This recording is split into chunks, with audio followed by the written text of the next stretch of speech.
I'm Denise from the Red team in Citi, and Attack Flow is a project from MITRE Center for Threat Informed Defense, which was released about 2 years ago. And I had the great privilege of being on the Attack Flow working group. So Attack Flow has many use cases, and today we'll be talking about it from a purple teaming standpoint. So let's get started. All right, so here's a quick overview of today's session. Firstly, we'll talk about what is the industry's traditional approach to visualizing purple team results. The most common way is through a heat map. So heat maps come with many benefits, but are they really always the best approach in all scenarios? What are some of the limitations that comes from using a heat map? To address these limitations, we could consider a different approach, and spoilers, that would be Attack Flow. I'll then talk about how we can use Attack Flow for purple teaming, as well as some of the key takeaways and benefits from using Attack Flow. And one of them being that we are now able to more accurately and holistically understand our firm's security posture. Lastly, I'll talk about the Attack Flow Builder tool that was developed by MITRE.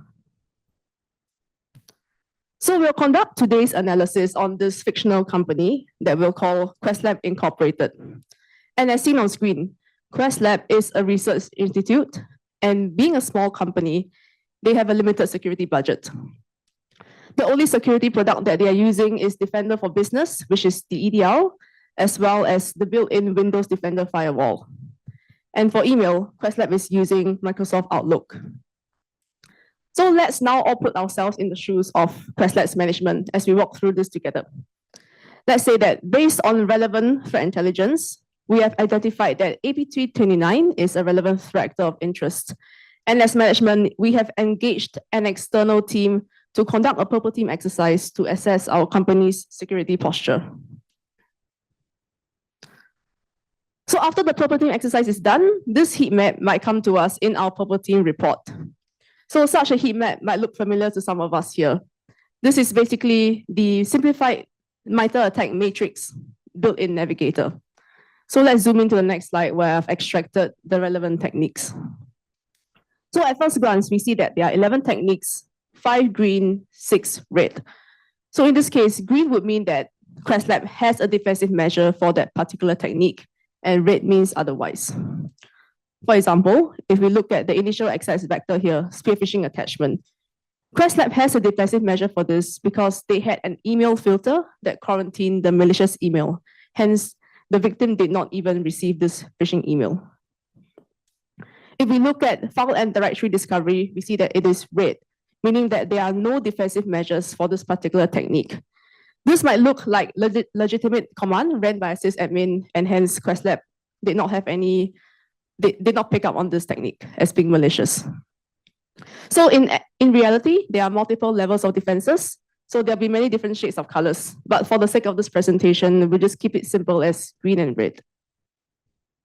So as management, when we receive such a heat map, we might be asking, all right, cool. What do we then do with this information? And since most are red, is this cause for alarm? So one recommendation might be to fix everything on this heat map, color everything green, and once that's done, our CEO is happy, we keep our jobs, call it a day. However, it may not be realistic to fix every technique on the heat map due to many reasons, one of them being limited resources. There are also some limitations that comes from viewing techniques in a heat map because we are looking at them in an atomic manner. This lacks the context of an attacker's campaign because we fail to consider the dependencies that exist between each technique. So what do I mean by dependencies? If we look at the extreme right, exfiltration over C2 channel, this is the attacker's end goal here, which is to steal data. In order to get to this end stage, the attackers first have to gain an initial foothold in QuestLab's environment, and this is done through spear phishing attachment. So we can say that spear phishing attachment is one of the dependencies for data exfiltration. Okay, so given the limitations that comes from viewing techniques in the heat map, how can we then pivot to a different approach that allows us to consider these dependencies? Also, since we are now playing QuestLab's management, right, we now have to answer this difficult question of, given our company's limited security budget, which techniques should we choose to fix? And more importantly, how should we go about choosing what to fix? So one possible approach would be to do it through an attack flow.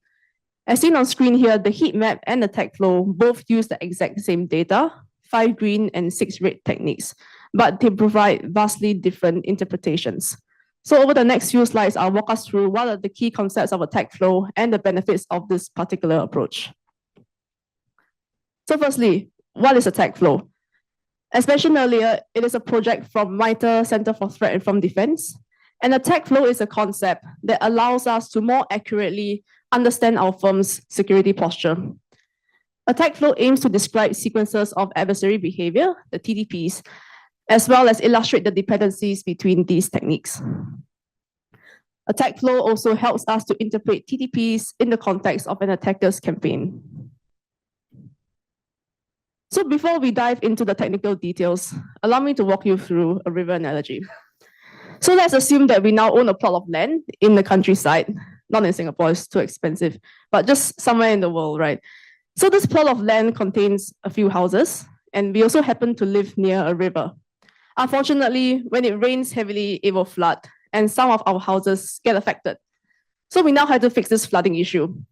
One approach would be to identify each specific house that gets affected, build drains around these individual houses, and hence our houses will not be flooded anymore. So this is similar to the heat map approach where we are looking at techniques atomically. What is a different approach? Well, instead of looking at each house, we could trace the flow of water to where it started, build a dam to stem the flow of water from its source, and hence our plot of land is not affected. So this is a more effective and efficient method of fixing this flooding issue, and this is similar to attack flow. So let me now walk us through how we can use attack flow to build this purple team exercise. All right, so we are now in the pre-exercise phase. This means that the purporting exercise has not been started. And this attack flow diagram was done by the external team we engaged. This attack flow diagram maps out the sequences of TTPs the attacker wants to execute for this particular scenario. There are no defensive measures here yet because the exercise has not been concluded. So I'll walk us through from the beginning of the campaign. So firstly, some general terms first. The underlying term is a tactic, initial access. The words in the boxes are techniques, and the words below are the procedures, which provides the information on that particular action. So tactic, technique, procedure, TTP. Let's start from the first TTP then. So to gain initial access, we see that the attacker sends in a spear phishing attachment that contains a malicious Word document. Upon receiving the email, the victim then opened this malicious Word document, enabled macros, and this allowed the attacker to gain command and control over the HTTPS C2 channel. After gaining command and control, the attacker then runs a few discovery commands to enumerate information on the machine. This then allows them to gain persistence via the creation of a scheduled task. Upon gaining persistence, the attacker then branches off to two paths. Let's look at the one below first. The attacker then escalates privileges to admin by exploiting an unpatched CVE.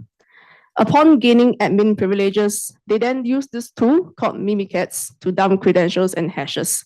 And using these hashes, they did a pass the hash attack to move laterally to other user accounts.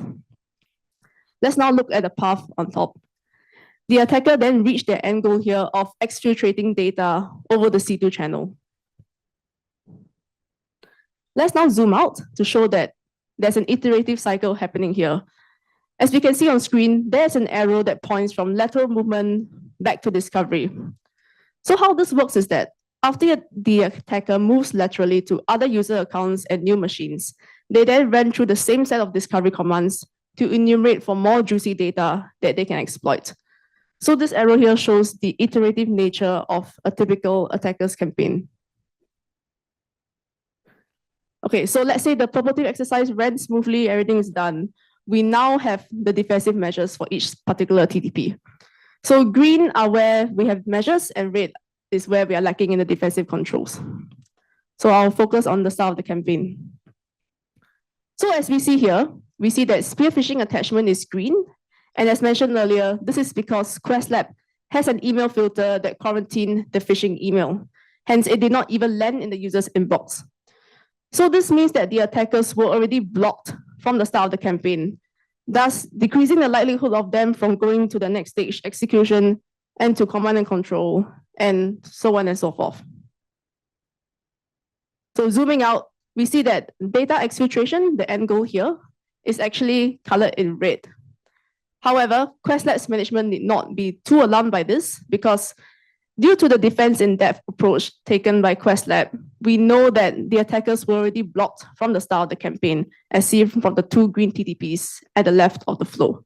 This is similar to the river analogy, where we built a dam to stem the flow of water from the source.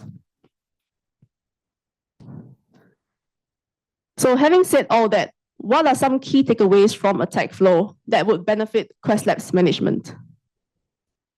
Well, firstly, instead of trying to fix every red technique here, we could focus on techniques earlier on in the flow.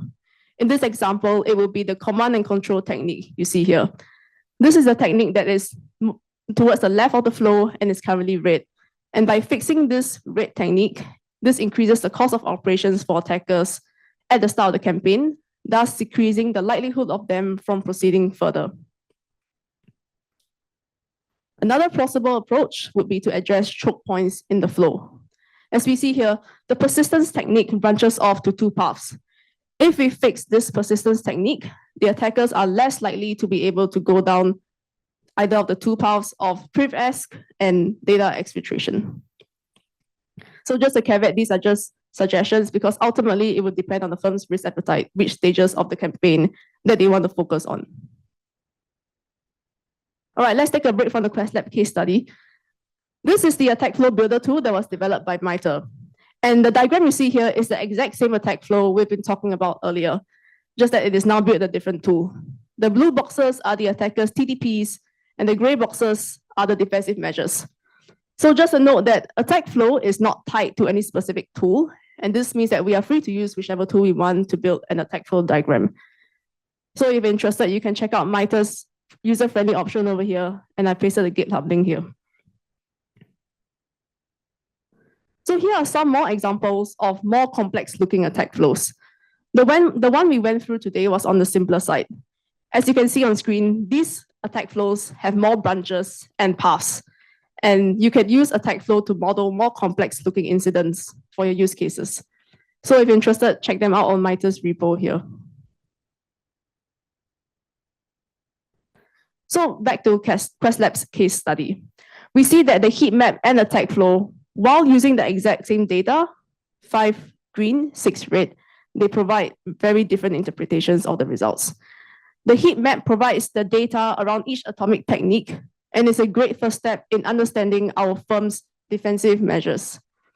To go beyond the atomic behaviors, we could consider using an attack flow approach, where we are now better able to understand the context of the attacker's campaign. This allows security teams to better understand and get a more accurate reflection of their firm's security posture, allowing us to better prioritize our resources on particular stages of the campaign, maximizing the value of our security budget for the highest impact with minimal cost. And if there's one takeaway from today, it would be that attack flow helps security teams to allocate their resources more efficiently. So I hope that today's sharing has provided a different perspective on how we can interpret purple team results. And if you're interested, I would like to invite you to try out attack flow on your own time, play around with it for your own use cases, and hopefully it would bring you value as well.